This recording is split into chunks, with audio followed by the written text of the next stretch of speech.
मुज्तबा खामनाई जो साहबजादे हैं आयतुल्लाह खामनाई के जो शहीद हुए उनको ईरान का सुप्रीम लीडर लगा दिया गया है। और ये बड़ा कोरेजियस डिसीजन ऐसे मौके पर आया है जब इसराइल और अमेरिका ने कमिट किया हुआ है कि जो भी आएगा इस सीट के ऊपर और जो अमेरिका को एक्सेप्टेबल नहीं होगा उसको जो है वो टारगेट करेंगे। तो बड़ा ही ब्रेव डिसीजन है जो ईरान ने किया। मैं इसके ऊपर तो अभी आता हूँ। आयतुल्लाह मुज्तबा खामनाई जो है ज़्यादा उम्र के नहीं है, उस लेवल पे भी नहीं है जिस लेवल पे ग्रैंड आयतुल्लाह होते हैं, लेकिन ये सुप्रीम लीडर आयतुल्लाह खामनाई के दूसरे बेटे हैं।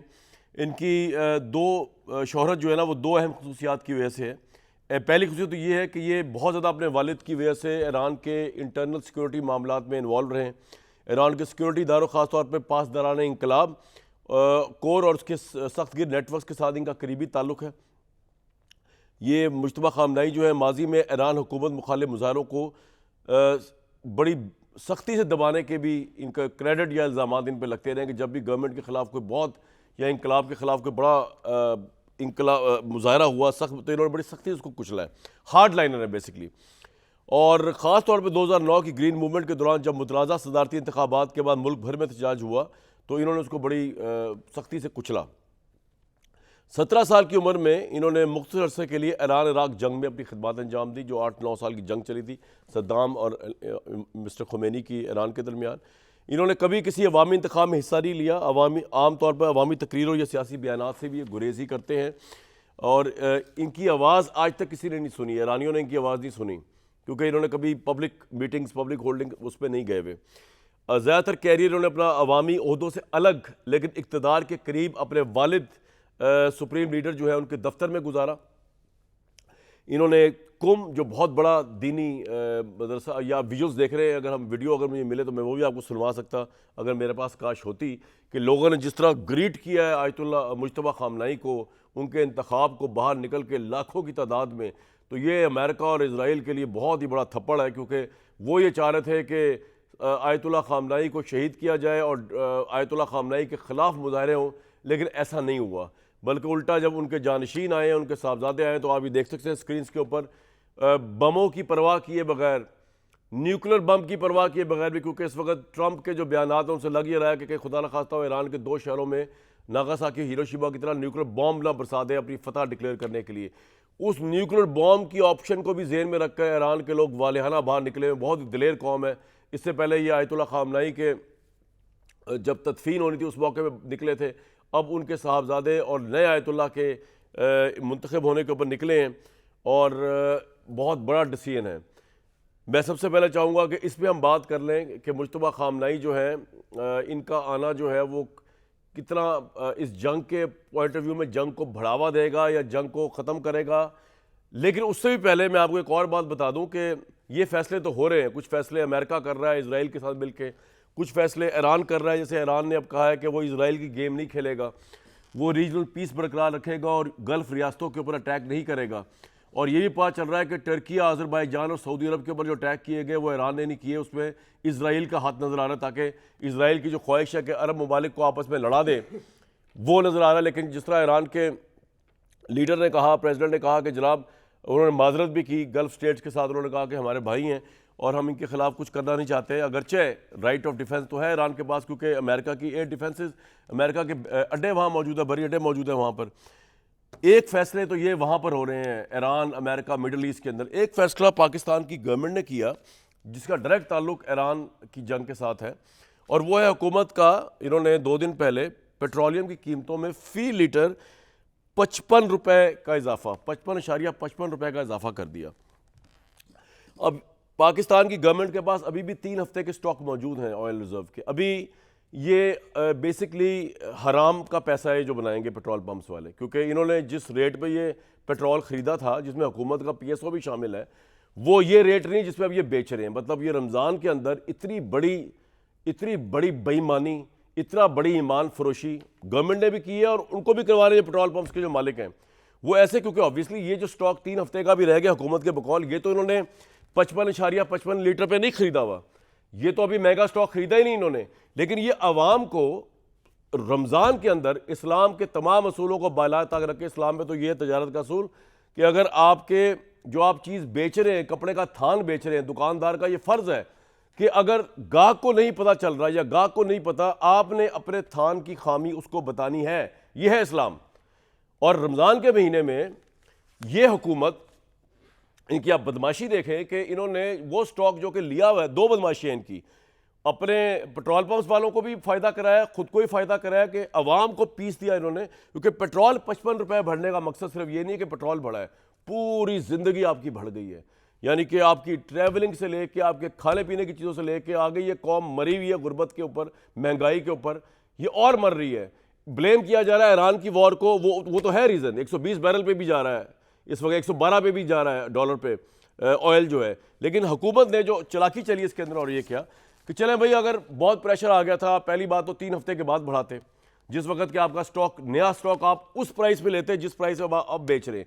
बेईमानी ये की शहबाज साहब की हुकूमत ने, एक तो ये बेईमानी की शहबाज शरीफ साहब एज प्राइम मिनिस्टर की गवर्नमेंट ने, दूसरा इन्होंने बेईमानी ये की है और ज्यादती की है अवाम के साथ कि इन्होंने पेट्रोल पर फी लीटर लेवी जो है वो 20 रुपये बढ़ा दी।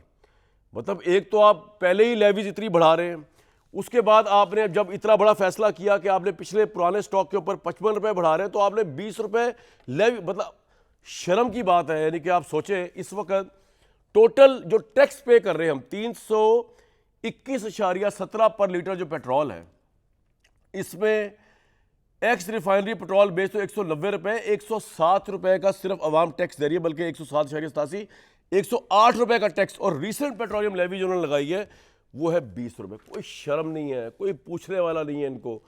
मारी जा रहे हैं अवाम को। अब ईरान का नाम ले दिया, भी आ जाएंगे वो कफायतशारी की एक मुहिम चलाने के लिए। अपनी कफायतशारी ये कि पंजाब हुकूमत से लेके वफाकी हुकूमत तक गाड़ियों की बहारें हैं, पेट्रोल की बहारें हैं। क्या ब्यूरोक्रेट्स, क्या MNAs, क्या MPs, क्या मिनिस्टर्स, इनके पेट्रोलों के अलाउंस आप देखें तो अकड़ हैरान रह जाती है कि हमारे वोट से आने वाले जो पेट्रोल अवाम को दे रहे हैं और ख़ुद फ्री में ले रहे हैं।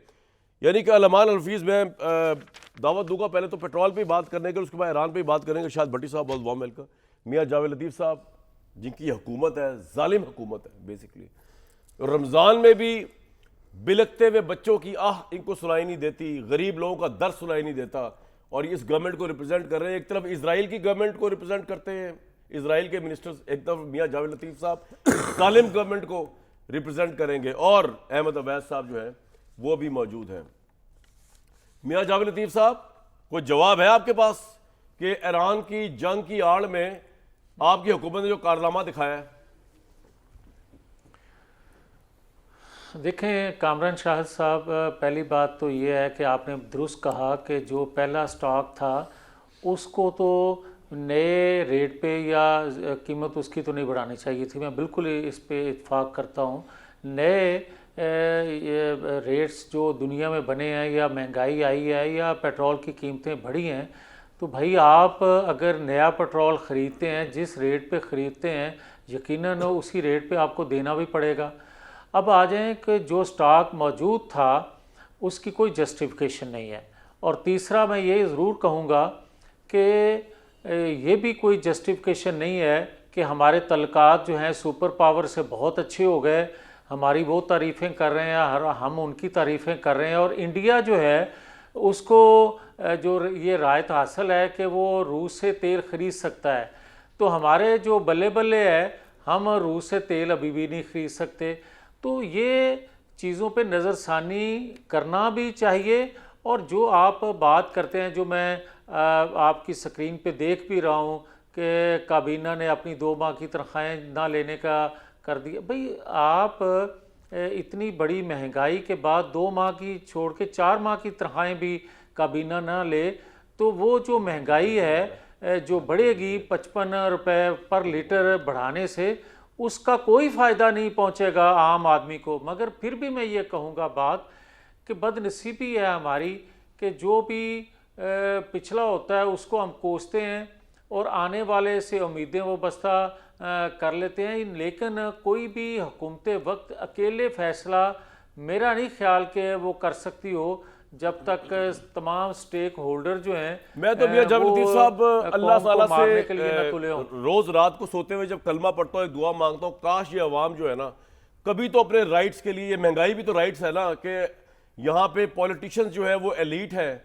यहाँ वज़रा आज़म जो होते हैं वो एलीट होते हैं, वज़रा आला एलीट होते हैं, गवर्नर्स कोई सरदार होता है, कोई पता नहीं कौन होता है, और आम आवाम जो है वो मरती है, इनके नीचे मरती आ रही है 70 साल से ऊपर से। मैं तो दुआ मांग के सोता हूँ, या अल्लाह ऐसा खूनी इंकलाब आ कि ये सियासी हुक्मरान जो है ना खसो ख्वाशात की तरह बहा के ले जा, जब तक लोगों में जज्बा नहीं आएगा। अहमद अवैस साहब, लेकिन हुकूमत ये कह रही है, मैं जितना भी बोल लूँ, कि हम क्या करें। जी जी एक सेकंड के लिए, जी जी, कामरान साहब एक सेकंड यार, ये आप खूनी इनकलाब के लिए बददुआ ना दिया करें।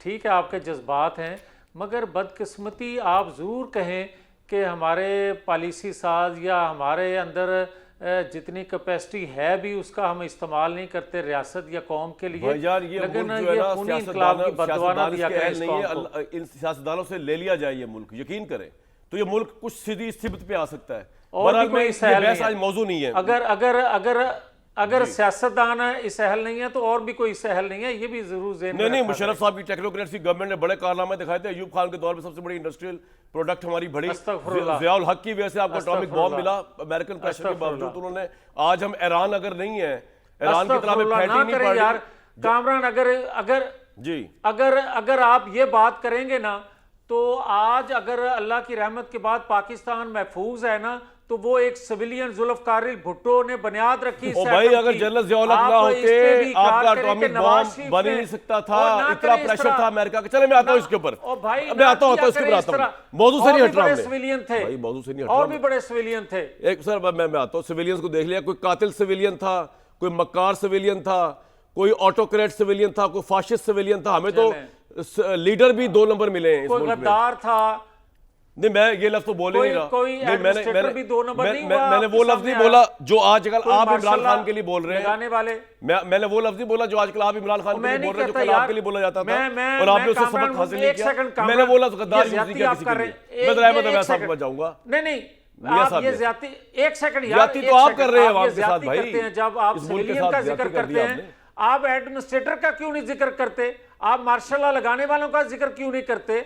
ओ भाई, मैं कब कह रहा हूं कि मार्शल लॉ जस्टिफाइड है? बड़ा मैं आगे जाऊंगा। अहमद अवैस साहब, हुकूमत ये कह रही है हम क्या करें भाई, ईरान की वॉर के ऊपर हमने ये कर दिया और वो कफायत शायरी भी बड़ा करना चाह रही है। और योर टेक सर। बिस्मिल्लाहिर्रहमानिर्रहीम। देखिए, आपने जो तमहीदी कलमात कहे हैं बहुत दुरुस्त कहे हैं कि पाकिस्तान में जो कुछ इस वक्त हो रहा है और ये सब कुछ आवाम के नाम के ऊपर ही होता है और हो रहा है। और ख़ास तौर पे जैसे आपने भी फरमाया और ये बात दुरुस्त भी है कि एक दिन पहले तो पार्लियामेंट के फ्लोर के ऊपर ये अनाउंसमेंट की जा रही है कि 1 महीने का स्टॉक हमारे पास ऑलरेडी मौजूद है और उसी रात को ऐलान कर दिया जाता है कि 55% जो है वो इंक्रीज़ कर दिया जाएगा, कर दिया गया बल्कि। जी कर दिया सर, कर दिया। तो हम अंदाज़ा लगाइए कि जो स्टॉक इन्होंने सस्ता ख़रीदा था, वो सस्ता जो है वो बजाय इसके कि आवाम को फैसिलिटेट करते, वो उन्होंने अपने आप को फैसिलिटेट कर दिया। यही तो जुल्म है पैसा जो है वो हुकूमत के पास गया। ये जुल्म है, यही तो मैं कह रहा हूँ, जुल्म तो ये है। और वो पैसा कहाँ जा रहा है? नई गाड़ियाँ खरीदी जा रही हैं, जहाज़ खरीदे जा रहे हैं और इतनी लंबी लंबी बड़ी बड़ी जो काबीना और उनके ऊपर जो फ्री उनको जो मिले हुए हैं आपको 200 लीटर 300 लीटर जो है पर मेंबर, कैबिनेट मेंबर को और उसके ओहदे के हिसाब से अंदाज़ा लगाइए कि ये सूरत हाल है। और गुर्बत का आलम यह है कि जैसे 25 करोड़ में से आधी आबादी जो है वो बिलो पॉवर्टी लाइन में, क्या हालात मुल्क के हैं। तो ऐसी सूरत में लेकिन अवैस साहब, हुकूमत कह रही है कि वफाकी काबीना 2 माह की तनख्वाह नहीं लेगी और नई एशिया सरकारी गाड़ियों खरीदारी और सरकारी ज़्यादा पाबंदी होगी। आपको लगता है? देखिए, अंदाजा लगाइए। जी सर। उससे तनख्वाह लेने से नहीं होगा। बात तो यह है कि उनको आप इस वक्त तो रमज़ान के महीने में आपने ऐसा बम मार दिया है पाकिस्तान के गरीब आवाम के ऊपर कि वो हिलने के और उठने के काबिल भी नहीं रहे। इसका तो शिद्दत से ये उनके ऊपर ये जुल्म ढाया गया है इस वक्त।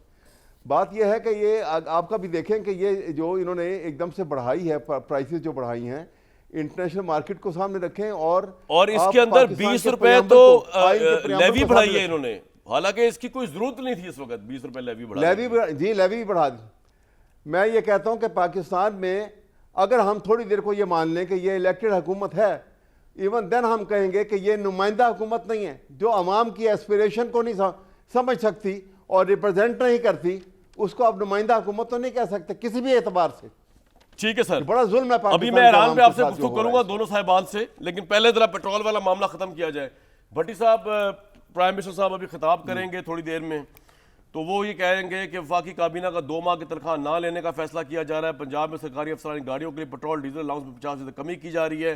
पेट्रोल की गाड़ियों पर पाबंदी आयद करने स्कूल का कॉलेज फैसला। बंद कर दिए जी, जी सर, स्कूल कॉलेज यूनिवर्सिटीज बंद कर दी हैं पंजाब में भी और बलोचिस्तान में भी। ओके जी भट्टी साहब, सबसे आपको पता पहले है ये लेटेस्ट खबर ये है। अच्छा सर, ये मुझे नहीं पता। सबसे पहले तो मेरे भाई कि रमज़ानुल मुबारक में जैसा आपने शुरू किया, बाबरकत महीने में ये ईमान फरोशी, बेईमानी, फ़राड और आवाम को लूटने की तरगीब किसने दी? इस हुकूमत ने। जी जी जी जी, ये इसको ना इलेक्टेड हुकूमत कहा जाए, ना इसको नुमाइंदा हुकूमत कहा जाए। ये तौहीन है इलेक्टेड हुकूमत किसी की भी और नुमाइंदा हुकूमत किसी की भी। ठीक है। पाकिस्तान की 78 साल तारीख से सबसे बड़ी जाली हुकूमत है ये, सबसे बड़ी गैर अखलाकी हुकूमत है, सबसे बड़ी बेअसूली हुकूमत है, सबसे बड़ी बेरहम हुकूमत है, सबसे बड़ी आइन शिकन हुकूमत है और सबसे बड़ी जमहूरियत, अदलिया, सहाफ़त कुश हुकूमत है। सबसे बड़ी नाकाम तरीन हुकूमत है ये। इसमें शबाशी PDM 1 लगा लें, काकड़ वाले भी इनकी एक्सटेंशन थी और ये लगा लें, 4 साल हो गए। अच्छा, अब गुरबत माशाल्लाह ये उड़ान पाकिस्तान शहबाज स्पीड, गुरबत 78 साल तारीख की सबसे बुलंद तरीन सतह पर, बेरोज़गारी गुज़श्ता 27 साल तारीख की बुलंद तरीन सतह पर, महंगाई, लोगों का जीना हराम, कर्जे मुल्की, नहीं मैं अभी सिर्फ कर्जे मुल्की तारीख के रिकॉर्ड साज, सरकारी इदारों का खिसारा रिकॉर्ड साज, सरमायाकारी 41% नीचे, आबादी बम फटने करीब, ज़र मुबादला चीन, UAE, सऊदी अरब का निकालें जो सूद पर पड़ा है तो कुछ भी नहीं। तिजारत का ये हाल है कि जो हिमालय से ऊंचा, समंदर से गहरा चीन है, 2 अरब की चीज़ें हम बेचते हैं, 18 अरब की ख़रीदते हैं डॉलर। और अदलिया, साफ़त सारा कुछ ख़त्म। ये जो 321 रुपये है ना, इसमें 123 रुपये लेवी और टैक्सीज हैं।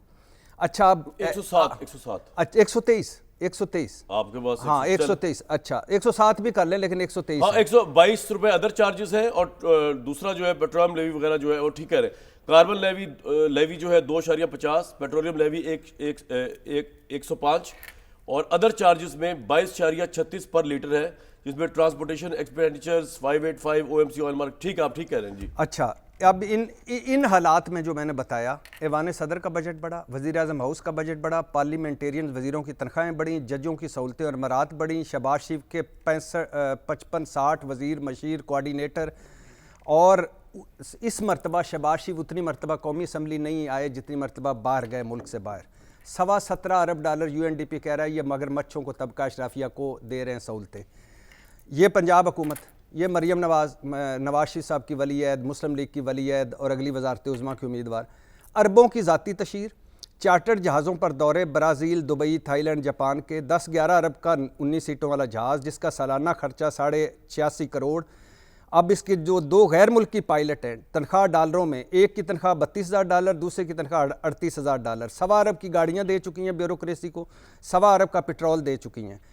और पता है इनके जहाज़ का पेट्रोल फ़ी घंटा कितना है? 2100 लीटर फ़ी घंटा इनके जहाज़। लेकिन भट्टी साहब मेरा सवाल, अच्छा, अब सिर्फ 2 जुमले से, पेट्रोल और डीजल 55 रुपये फ़ी लीटर का इजाफा। जब इमरान खान दौर में कीमत बढ़ती थी तो कहते थे कि वज़ीर आज़म चोर है, तो आज शहबाज शरीफ और मरीम नवाज़ चोर हैं क्या? और ये अवाम की जेबों पर, नवाज शरीफ एवन फील्ड के आगे खड़े हो कहते थे रात के अंधेरे में अवाम की जेबों से डाका, और मरीम नवाज़ कहती नवाज शरीफ को रात भर नींद नहीं आई, पता नहीं अब कैसे सोते होंगे। इमरान खान दौर में 95 रुपये फ़ी लीटर पेट्रोल इनको मिला और 150 पे वो छोड़ के गए। 3.25 सालों में 55 रुपये बढ़ा, इन्होंने एक दिन में रात के अंधेरे में 55 बढ़ा दिया। और पेट्रोल 171 रुपये बढ़ाया, डीजल 191, मिट्टी का तेल 193, लाइट डीजल 116। आप भी कर रहे हैं, वैसा भी कर रहे हैं, लेकिन कोई हुकूमत इतनी जालिम तो नहीं हो सकती जी। मियां जावेद लतीफ साहब, कोई तो वजह होगी यार जो इतना पागल। सर वजह है ना, मैं बताता हूं, अवाम को एक दिन में मार दिया। सर वजह है ना, वजह है बेईमानी। अरे मुझे बताएं, आपकी तरफ ही आ रहा हूं, एक मिनट जी। पुराने स्टॉक पर क्यों बढ़ाया? हाँ। पुराने स्टॉक पर क्यों बढ़ाया? जब जंग और आबनाए हुरमस की बंदिश में भारत में क्या 55 रुपए बढ़ाए? चीन, मैं नेपाल, आपको भूटान, बताया तो क्या है श्रीलंका, उसका, बांग्लादेश, मैं आपको अफगानिस्तान में देता हूं। 55 रुपए बढ़ा है। नहीं बढ़ा। तो मैं ये आपको इनको बताया। पता है ये भेड़ बकरियां हैं, ये वो जी सर बोलिए मियां जावेद रुपए लतीफ भी साहब, बढ़ा देते, ईरान क्या की फर्क जंग पड़ता तो वहां चल रही है, अबनाए हॉर्मुज़ ठीक है बंद हुई हुई है, लेकिन आप लोगों ने यहां काम दिखा दिया पुराने स्टॉक के ऊपर। ये है बेईमानी हुकूमत की। पुराने स्टॉक पे पुरानी प्राइस पे जो पेट्रोल खरीदा अब 55 रुपए महंगा आवाम को दे रहे। यार शर्म भी नहीं आती ईमान से वैसे हुकूमत को, बहुत अफसोस। यार कामरान साहब, जी सर। मेरे बड़े अजीज़ हैं अरशाद भट्टी साहब, मगर जब आप इनको पूरी फाइल पढ़ने का मौका देते हैं ना तो मुझे तकलीफ़ होती है कि कम से कम बार बार वही चीज़ें कहना। एक महंगाई की जब पेट्रोल की बात हुई, मैंने खुद कहा कि ये कोई जस्टिफिकेशन नहीं है। मैंने खुद कहा कि आप ये इंडिया जो है ये रूस से तेल खरीद सकता है, पाकिस्तान खरीद नहीं सकता। ये कैसी दोस्ती है सुपर पावर से हमारी। मैंने खुद कहा कि इससे 2 महीने की तनख्वाह ना लेने से आम बंदे को फर्क नहीं पड़ेगा। आपको एतराज किस बात पे है? अरशाद भट्टी साहब की खिदमत में ये जरूर एतराज इस बात पे है कि भाई आप एक रटी रटाई बात करना शुरू कर देते हैं, आइन शिकनी, आप रटी रटाई बात करना शुरू कर देते हैं, जैली हुकूमत, जैली इलेक्शन। तो फिर 2018 के इलेक्शन और यार छोड़ दे दो, मैं ईरान पे जाना चाह रहा हूं, लेकिन मैं आपको एक बात बता दूं। एक सेकंड ना कामरान, एक सेकंड कामरान, ऐसा बोलो फिर मुझे मैं ये तो बताएं कॉफी कि जो तबाही इमरान खान ने इनके जो जिनके पैरोकार हैं अरशाद भट्टी साहब, आज तक किसके जिनका पैरोकार हैं? नाम बड़े अदब से लेते हैं, मुझे इमरान खान के तो उस वक्त भी उनका कसीदा पढ़ते थे, आज भी उनके कसीदे में वही बातें करते हैं। और जिन्होंने बर्बादी की है वो हमने तो इमरान खान की हुकूमत के ऊपर झंडा उठाया हुआ था, जरूर हमने ऐसी बात तैसी करें। की हुई थी इमरान खान की हुकूमत में लोग। ना आपने उठाया, और यार इन्होंने भी उठाया था, होगा, ऐसी बात नहीं है, ये मगर कोई चप्पू नहीं है अरशाद इमरान खान भट्टी के। साहब, और यार ना कर, और मैं आपको बता रहा हूं, आप प्रोग्राम निकाल ले मेरे। मैं नहीं बात करता, मैं ये बात नहीं कह रहा, मैं ये बात कह रहा हूं कि खुदा के लिए जब मियां जावेद लतीफ साहब, मैं आपको बात बताऊं, मसला बताऊं क्या है। मैं तो आपको अपना मसला बताया तो मसला ये है कि मेरी तो अल्लाह के फजल से किसी हुकूमत वक्त से बनती ही नहीं।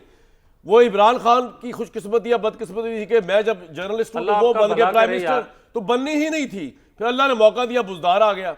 ना भी आता तो मैं फिर भी नहीं मैंने बनानी थी। हुकूमत से क्या बना के करनी है? मेरा ये स्टाइल ही नहीं है हुकूमत से बनाऊं। शुक्र है अहमद अवैस साहब हुकूमत में नहीं है, इनसे बहुत बनी हुई है मेरी इस वक्त। जितने हुकूमत में चले गए मैं ऐसी करूंगा। और यार मेरी बात तो जी बोले भाई।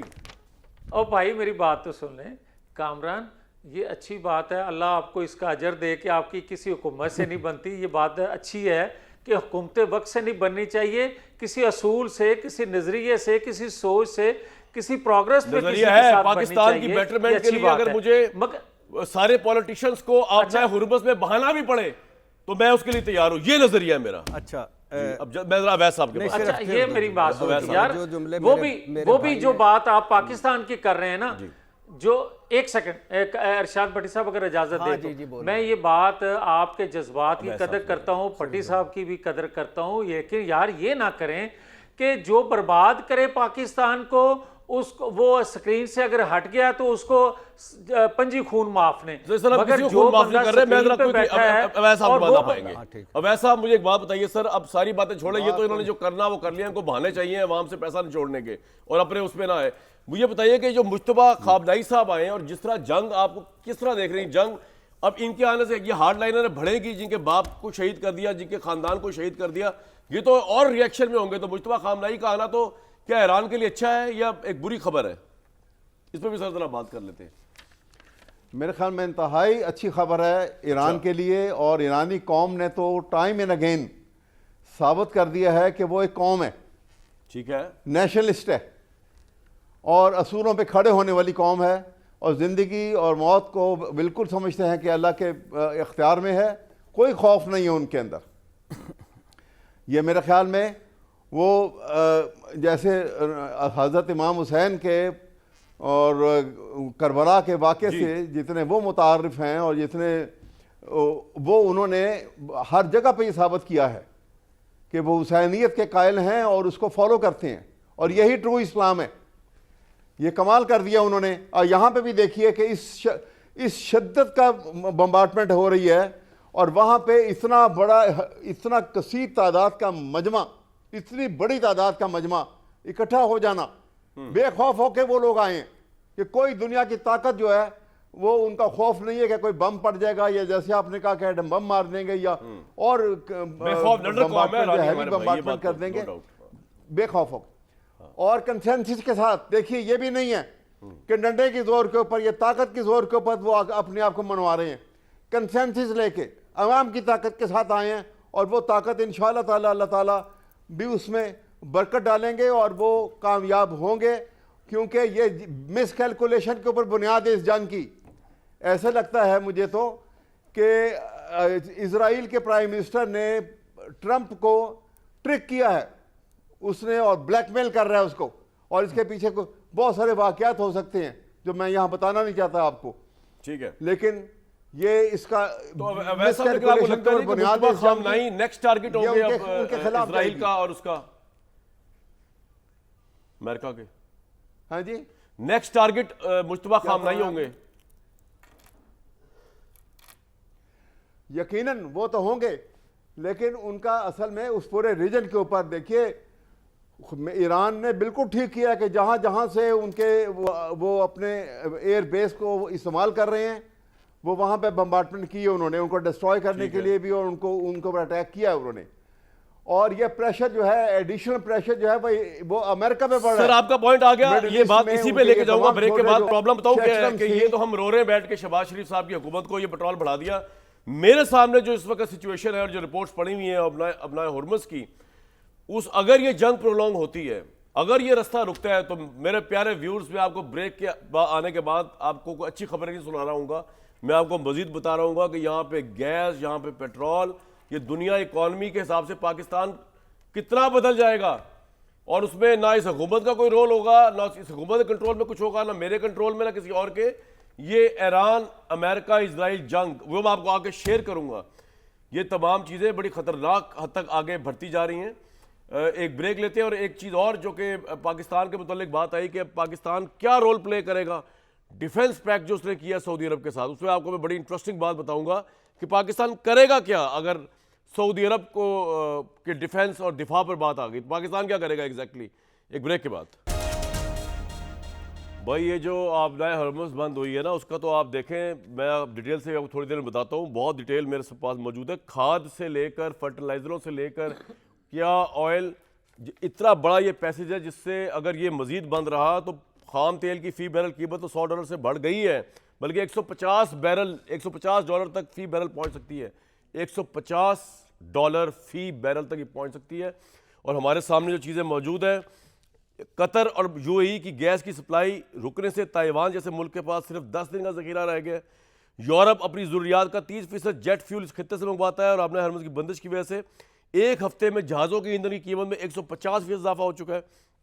दुनिया की 50% खाद इसी रास्ते सप्लाई होती है, जिसकी कमी से गंदों और मकई जैसी फसलों की पैदावार मुतासिर होगी।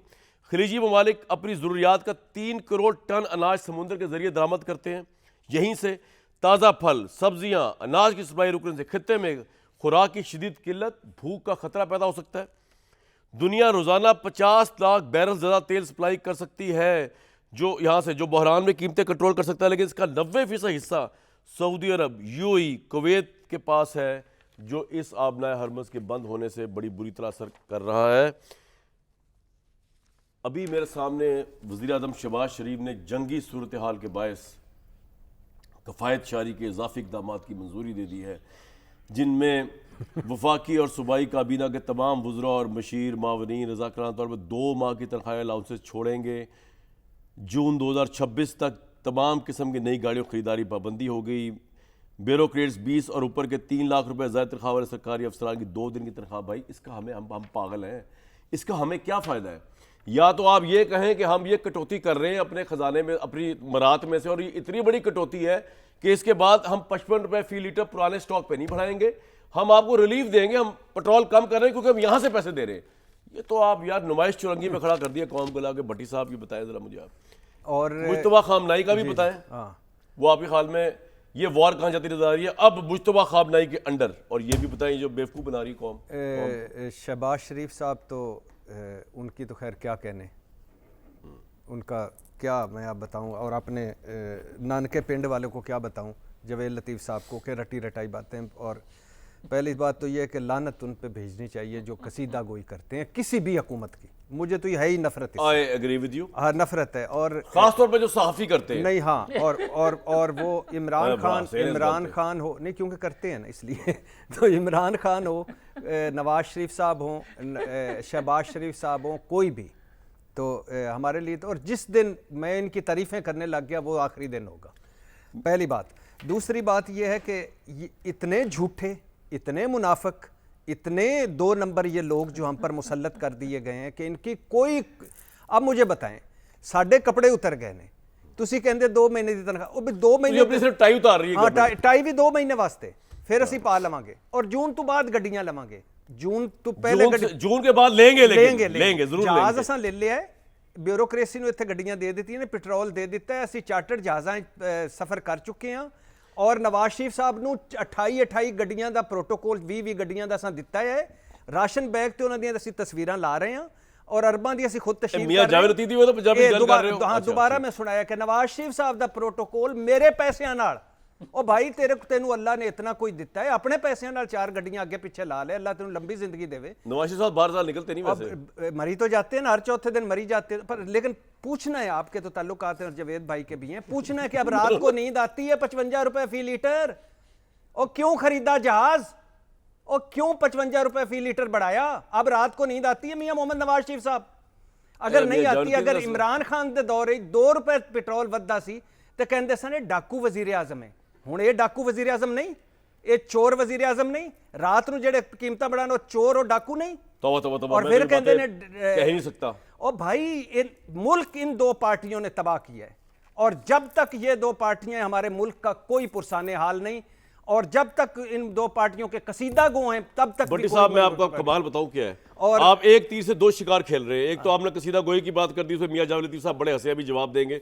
एक आप किसी और को एड्रेस कर रहे हैं, हाँ, किसी आला ताकत को पाकिस्तान की, कि भाई ये किनको लाके बिठा दिया हमारे ऊपर, और ऐसे ही है जी बिल्कुल। और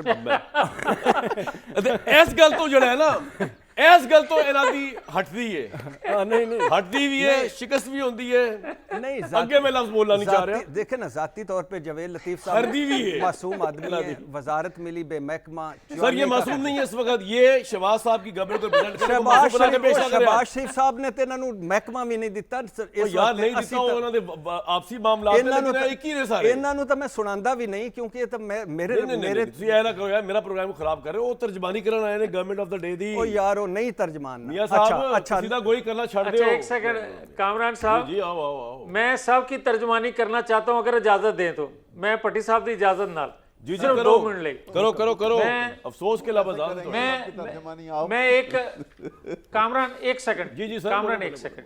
मैं दयानतदारी से ये बात कहने लगा हूं, 25 साल से हम सुनते आए थे कि ईरान एटमी कुव्वत बनने वाला था, इसलिए हमने हमला किया।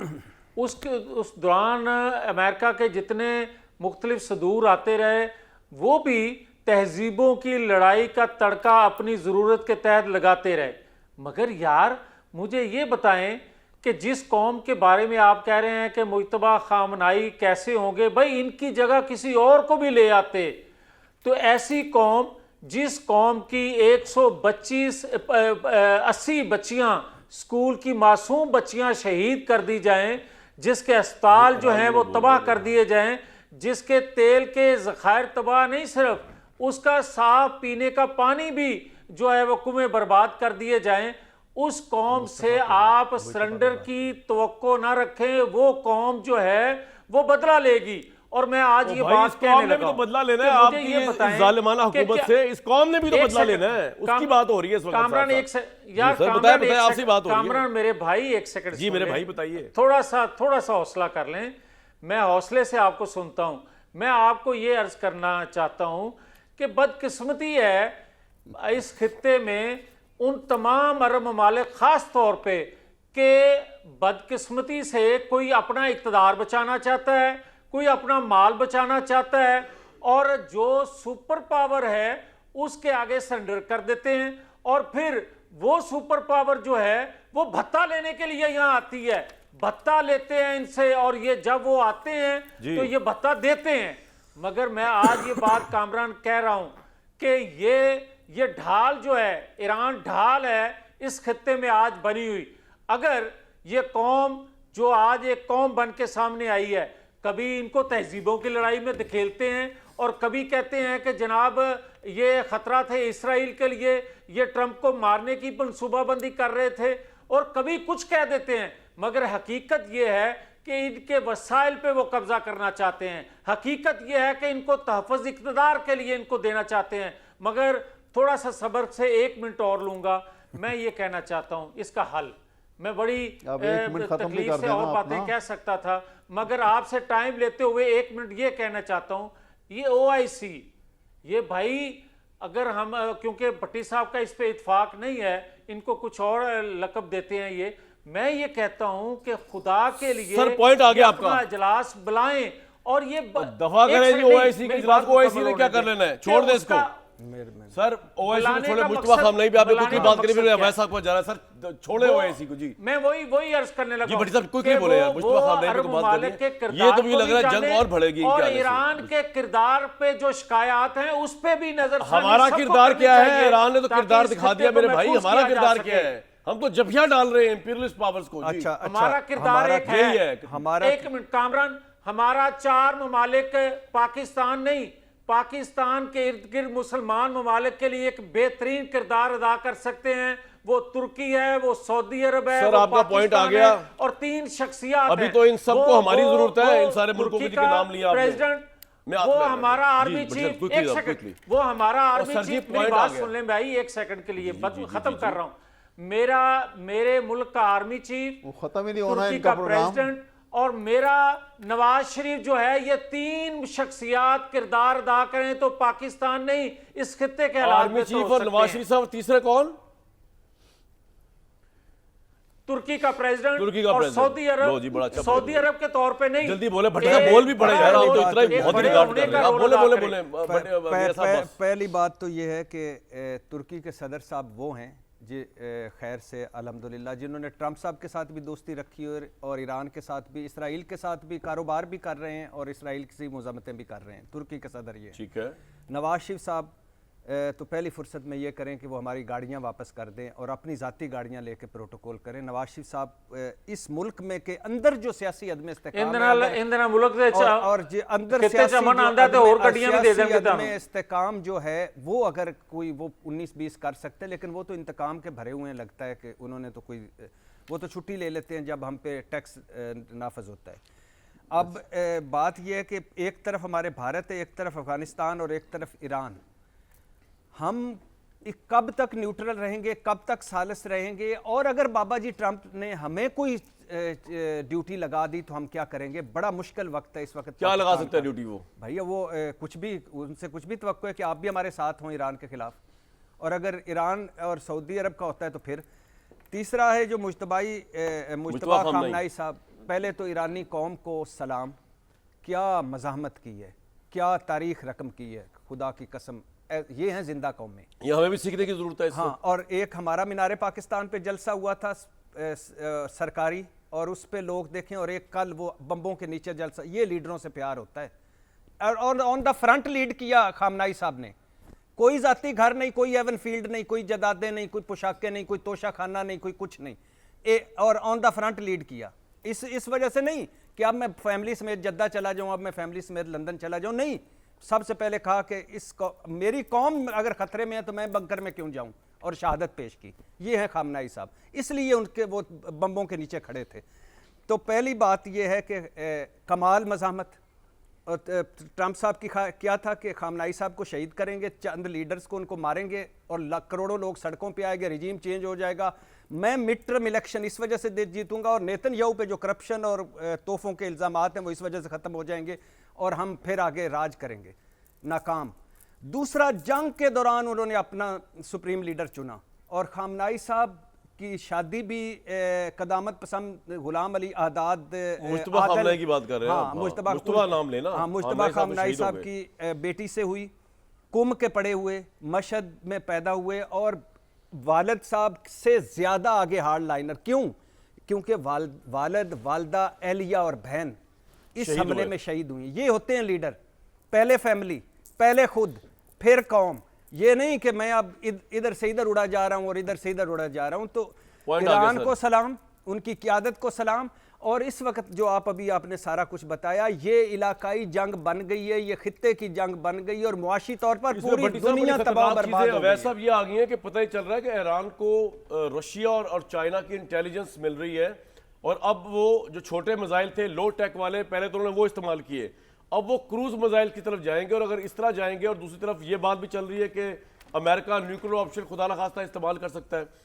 तो सर अवैध साहब, आप इस जंग को फिर किस तरह खत्म होते या बढ़ते हुए देख रहे हैं? इस पर जरा थोड़ा बात कीजिएगा। मेरी बात सुने, मुझे आपने आज तो एक वो तारीख में पढ़ा जाता था कि when tsar speaks no one speaks. मियाँ साहब को तो आपने इतना टाइम दिया है कि सारा प्रोग्राम आपका वो बेसरपो बातों में गुजार दिया उन्होंने। Sir I am sorry. बात यह है कि जो इस वक्त करने वाली बात है, बल्कि मैं आपसे ये इजाज़त से आपसे, जी, अल्लामा इकबाल ने तेहरान के मतलब क्या खूबसूरत प्रोफेसी की थी, मैं वो शेर आपको सुनाना चाहता हूँ। जी ज़रूर। उन्होंने उस ज़माने में ये लिखा कि तेहरान, वो कहते हैं कि तेहरान हो गर आलम मशरिक का जनेवा, तेहरान हो गर आलम मशरिक का जनेवा, वाह वाह, शायद कुर्राए अर्ज की तकदीर बदल जाए। वाह, ये अल्लामा ने उस वक्त कहा था। तो मैं आपको सामने ये अर्ज करना चाहता हूं कि ये सिचुएशन जो है, ये जो जो आगे जा रही है, ये अनर्व कर रही है, ये ट्रंप को अनर्व कर रही है, ये इजराइल के प्राइम मिनिस्टर को, उनकी कौम को, क्योंकि वहां जो क्लस्टर बम्बार्टमेंट जो इस वक्त हो रही है वहां पर, वो they were not prepare for it. ये खतरनाक सूरत हाल जो पैदा हो रही है। लेकिन ये ईरान ने तो बरमला कह दिया ना कि 6 महीने तक हम ये जंग जारी रखेंगे, हमारे पास इतनी कैपेसिटी है, इतना वॉर मटेरियल है हमारे पास। लेकिन कौमें लड़ती हैं, वो जैसे जॉन मिल्टन ने कहा था, so what if the battle is lost, what is not lost is unconquerable will not to surrender. ये वो साबित किया इस कौम ने, और ये जरूरत है आज वक्त की, और ये पाकिस्तान के और मुसलमानों को ये फॉलो करना चाहिए सर, आपका ये पॉइंट आ गया के लिए। और इंशाअल्लाह ताला आगे हालात जो बनेंगे उसके अंदर। लेकिन हमारे यहाँ पे क्या सूरत हाल है, मैं इतना ही कहूँगा शहबाज शरीफ साहब से कि अपने दोनों बेटों को इतना ही आप हदायत कर दें कि वो जो IPP के जो यूनिट उनके पास है, जो बगैर यूनिट दिए हुए अरबों रुपए ले रहे हैं, वो कौम को वापस कर दें इस मौके के ऊपर। बड़ी तकलीफ में कौम, बिल्कुल आपका पॉइंट आ गया। बड़ी तकलीफ। और मैं हुकूमत से ये जानना चाहूंगा कि जिन्होंने अचानक जो स्कूल्स बंद करने का फैसला किया है, ये जिन स्कूल्स में एग्जाम्स हो रहे हैं वो क्या करेंगे? तो आपको पता भी, सर पैर भी है, आपने फैसला किया किस बुनियाद पे किया? स्कूलों को आपने लिया? They are not concerned. Number 1। और मैं They are not concerned. हाँ, मैं एक They are not concerned with education. जी सर, मैं एक ब्रेक लेना चाहूंगा। और सरकारी तकरीबात मुअत्तल करने से, ये तवानाई का खर्चा बचाने से ये 55 रुपए वाली जस्टिफिकेशन नहीं होगी। ब्रेक के बाद एक बड़ा अहम सवाल है कि अगर सऊदी अरब को पाकिस्तान की फौज की जरूरत पड़ गई तो फिर पाकिस्तानी फौज क्या करेगी? और अगर वो जरूरत पड़ गई ईरान के खिलाफ, तो एक तरफ ईरान हमारा ब्रादर मुल्क है, दूसरी तरफ सऊदी अरब भी है, लेकिन हम सऊदी अरब के साथ एग्रीमेंट भी कर बैठे हैं। तो मैं आपको बताऊंगा फिर पाकिस्तान की फौज क्या करेगी इस सिचुएशन के अंदर, एक ब्रेक के बाद। भाई बात ये है कि सबसे पहला सवाल ये उठता है कि अगर पाकिस्तान की फौज को आप दिफाई माहदे के तनाजुर में इन्वॉल्व करना चाह रहे हैं मिडल ईस्ट में, क्या सऊदी अरब ये चाहता भी है? सऊदी अरब तो चाहता ये है कि इस खित्ते के अंदर जंग खत्म हो जाए। अगर आप पाकिस्तानी फौज को उतारेंगे बीच में, अगर पाकिस्तानी फौज आएगी तो ये तो जंग बढ़ जाएगी। तो ना पाकिस्तानी फौज चाहती है जंग बढ़े, ना पाकिस्तान की फौजी क़यादत चाहती है जंग बढ़े, ना सऊदी अरब, कतर या कोई भी मिडल ईस्ट मुल्क चाहता है। वो चाहते हैं जंग खत्म हो। इसलिए उन्होंने, आपने नोट किया होगा कि पाकिस्तान को दिफाई माहदे के मुतालिक या जंग में रगेदा बड़ी दूर की बात, अरब ममालिक ने ईरान के खिलाफ कोई जारहाना कार्रवाई की ही नहीं। उन्होंने जो भी किया अपना दिफा में किया कि अगर कोई मिसाइल आ गया तो उसको एंटी डिफेंस मिसाइल से रोक दिया। वो ना कोई जारहाना कार्रवाई ईरान के खिलाफ करना चाहते हैं, ना मिडल ईस्ट की जंग बढ़ाना चाहते हैं, ना पाकिस्तानी फौज उसको उतारना चाहते हैं, ना सऊदी अरब उतारना चाहते हैं, ना पाकिस्तानी फौज आना चाहती है। तो ये बिला वजह लोग क्या सरिया करते रहते हैं, ये दिफाई माहिदा हो गया, पाकिस्तानी फौज आ जाएगी बीच में, क्या हो? ऐसा कुछ नहीं होने लगा भाई, जंग को खत्म करना है, बढ़ाना नहीं है। और आपको हमारी फौज का पता है, वो तो उड़ा के रख देगी। फिर इजराइल क्या है हमारे सामने। कल तक इजाजत।